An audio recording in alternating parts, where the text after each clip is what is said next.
साथियों, क्या अब कभी नहीं जागेगा चंद्रयान का विक्रम लैंडर।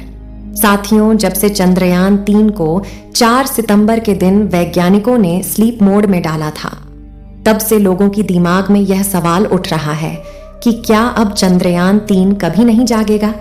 क्या चंद्रयान 3 चांद पर पानी की खोज नहीं कर पाएगा?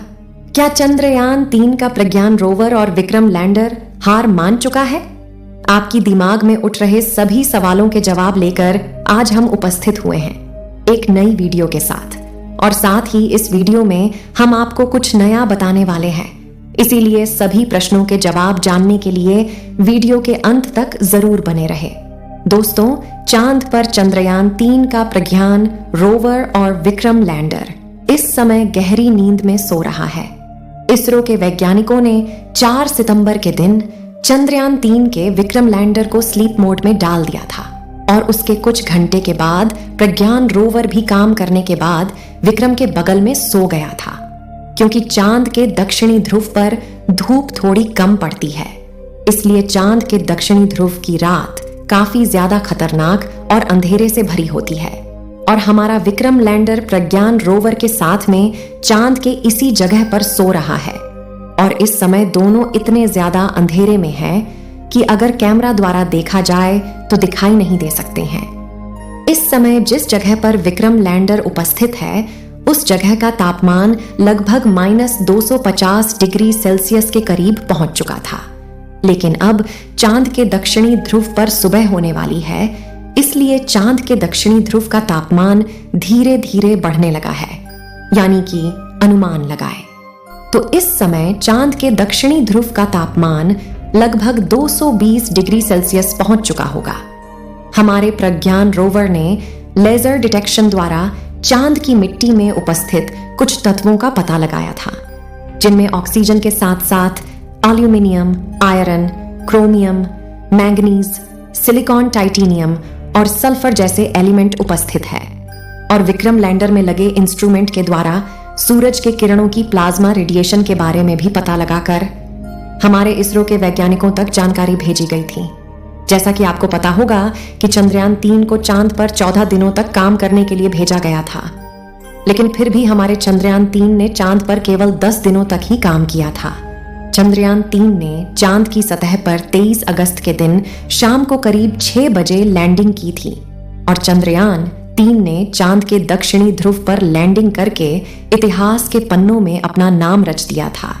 यह पल भारतवासियों के लिए बहुत ही खुशी का माहौल था, क्योंकि चंद्रयान 3 के सॉफ्ट लैंडिंग की लाइव स्ट्रीम पर दुनिया भर की स्पेस एजेंसी नजर टिकाए बैठी थी, क्योंकि उन्हें भी पता चल गया था कि भारत कुछ ऐसा करने वाला है जो इतिहास में आज तक किसी भी देश ने नहीं किया। यहां तक कि अमेरिका, जापान और चीन जैसे देश इसके पहले भी चांद के इस इलाके पर लैंडिंग करने की कोशिश कर चुके थे, लेकिन इसमें भी नाकाम थे। फिर भी भारत के होनहार वैज्ञानिकों ने इस कारनामे को भी सफलतापूर्वक कर दिखाया था। 23 अगस्त को लैंडिंग करने के बाद प्रज्ञान रोवर और विक्रम लैंडर ने 2 सितंबर तक चांद पर एक्सपेरिमेंट किया था, और वैज्ञानिकों के द्वारा 4 सितंबर के दिन इसे स्लीप मोड में डाल दिया गया था। जिस समय चांद पर यह दोनों गहरी नींद में थे, उसी समय चांद की कड़कती ठंडी में इनके इंस्ट्रूमेंट का काम कर पाना नामुमकिन था। इसलिए वैज्ञानिकों ने उनके सारे इंस्ट्रूमेंट को बंद कर दिए थे, ताकि वह सुरक्षित बनी रहे और दोबारा से सुबह होने पर इनको फिर से चलाया जा सके। लेकिन -250 डिग्री सेल्सियस की ठंडी को झेल पाना इतना भी आसान नहीं होता। अगर इतनी ज्यादा ठंड में हम अपने मोबाइल फोन को रख दें, तो हमारा मोबाइल फोन शायद ही दोबारा काम कर पाए, और इसकी बैटरी तो बिल्कुल पूरी तरह से खराब हो जाएगी। और मोबाइल फोन में लगी मेमोरी कार्ड में भी दरारें आने लगती हैं। लोगों के मन में यह सवाल उठ रहा है कि क्या विक्रम लैंडर और प्रज्ञान रोवर के साथ भी ऐसा ही हुआ होगा? तो इसके लिए आपको बता दें कि वैज्ञानिकों को इसके बारे में पहले से जानकारी थी, इसलिए उन्होंने इसका निर्माण करते समय इसमें काफी ज्यादा इंसुलेटर पदार्थ का इस्तेमाल किया था, जिससे कि चांद की कातिल ठंड में भी यह दोनों आसानी से सुरक्षित रह सके। इसकी बैटरी को भी बचाने के लिए कार्बन जैसे मिश्र धातुओं से बनी इंसुलेटर का इस्तेमाल किया गया था, जिससे कि टेम्परेचर का बहुत ज्यादा प्रभाव उनकी बैटरी पर ना पड़े। वैज्ञानिकों ने एक्स पर पोस्ट के माध्यम से जानकारी देते हुए बताया है कि यह संभावना जताई जा रही है कि यह दोनों चांद की सतह पर दोबारा से काम करना शुरू कर देंगे, क्योंकि अभी तक चंद्रयान 3 ने चांद पर पानी की खोज नहीं कर पाया है। ऑक्सीजन और सल्फर जैसी कीमती धातुओं को तो खोज लिया है, लेकिन हाइड्रोजन की खोज कर पाना अभी बाकी है। जब तक चांद पर हाइड्रोजन की खोज नहीं हो जाती, तब तक चांद पर पानी पाया जाना असंभव है। आपको जानकारी के लिए बता दें कि चांद के वायुमंडल में ऑक्सीजन मौजूद नहीं है, बल्कि चांद की मिट्टी में अन्य तत्वों के साथ साथ ऑक्सीजन भी मौजूद है।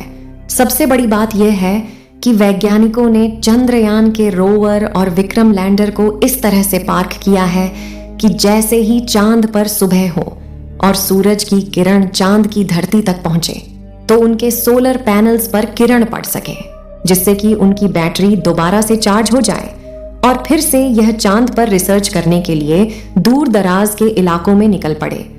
इस समय चांद के दक्षिणी ध्रुव पर घोर अंधेरा छाया हुआ है और टेम्परेचर अब धीरे धीरे बढ़ने लगा है। अब जैसे ही चांद के दक्षिणी ध्रुव पर सुबह होगी, तो सूरज की पहली किरण जैसे ही इनके सोलर पैनल पर पड़ेगी, तो इनकी बैटरी दोबारा से चार्ज हो जाएगी और हमारे इसरो के वैज्ञानिकों द्वारा विक्रम लैंडर के पास रेडियो सिग्नल को भेजा जाएगा। अगर विक्रम रेडियो सिग्नल को रिसीव करके धरती तक जवाब वापस भेजता है, तो यह मान लिया जाएगा कि चंद्रयान 3 अभी भी सही सलामत बचा हुआ है। लेकिन अगर वैज्ञानिकों के द्वारा भेजी गई रेडियो सिग्नल का जवाब पृथ्वी तक वापस नहीं आता है, तो यह मान लिया जाएगा कि चांद के इलाके में हमेशा के लिए राजदूत बनकर खड़े रहेंगे। चांद पर 22 सितंबर के दिन इस इलाके में सुबह होगी और सूरज की किरण विक्रम लैंडर और प्रज्ञान रोवर पर पड़ने लगेगी। लेकिन ऐसे में यह दोनों फिर से काम कर पाएंगे या नहीं, इसके बारे में दोस्तों कुछ भी नहीं कहा जा सकता है। आपको जानकारी के लिए बता दें कि चंद्रयान 3 की सफलता के बाद इसरो के वैज्ञानिकों ने आदित्य सूर्ययान लॉन्च किया था, जो कि सूरज की स्टडी करेगा। और उसके बाद इसरो के वैज्ञानिकों ने गगनयान की तैयारी पूरी कर ली है और अगले महीने में गगनयान को चांद की इस घनघोर इलाके में भेजा जाएगा। गगनयान के साथ 3 इंसानों को चांद पर भेजा जाएगा, जिसमें से 2 पुरुष और 1 महिला वैज्ञानिक शामिल है। दोस्तों, हम आशा करते हैं कि चंद्रयान 3 दोबारा से जागकर अपने मिशन को जरूर पूरा करेगा और एक बार फिर दुनिया भर के लोगों में भारत का नाम रोशन करेगा। साथियों, इस वीडियो में इतना ही। आप सभी लोग चंद्रयान 3 के दोबारा से जागने की दुआएं कमेंट बॉक्स में करते रहे। इस वीडियो को एक लाइक जरूर करें और चैनल को सब्सक्राइब जरूर करें और कमेंट में जय हिंद जरूर लिखें। वीडियो को अंत तक देखने के लिए आपका बहुत बहुत धन्यवाद।